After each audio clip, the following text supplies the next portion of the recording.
হঠাৎ আমার ৩-৪টা বন্ধুর সাথে কথা বলে হঠাৎ বুদ্ধি চলে এলো, দেখি সুপারি কী করে পাড়া যায়। তখন আমরা আমার ৩-৪টা বন্ধুকে নিয়ে আসলাম, বললাম যে এই গাছ থেকে সুপারি পাড়তে হবে। তাই এখন আমরা সুপারি পাড়তে লাগলাম। দেখেন বন্ধুরা আমরা কীভাবে টেকনিক খাটিয়ে সুপারি গাছে উঠি।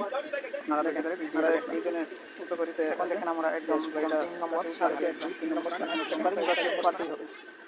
এই টেকনিকটি আপনারাও চাইলে ব্যবহার করতে পারেন, কারণ সুপারি গাছে তো সবাই উঠতে পারে না। এরকম এক এক করে আরেকজনের কিন্তু পা রেখে কাজ করান, আপনারা পারতে পারেন। এরকম কাজ এটা কোনো এডিট করা না, এটা কিন্তু রিয়েল ভিডিও। এক এক করে আমরা 5 জন গাছে উঠলাম। তো আমি সুপারি দেখা যাক সফল হওয়া যায় কিনা, পারতেছে গাছ থেকে সুপারি পাড়া যায় কিনা।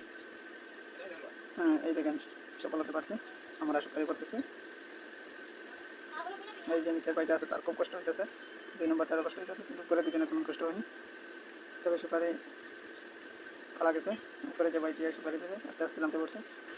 এই করে এরকম যদি নামতে হয় কত কষ্ট হচ্ছে একটা ভিডিও করতে। চেষ্টা করলে যে আপনারা লাইক কমেন্ট শেয়ার সম্ভব করবেন। আমার বন্ধুরা আমি যে সবাই এটা ভালো লাগে চেষ্টা করেছি, আপনাদের কাছে সকলের ভালোবাসা থাকবে।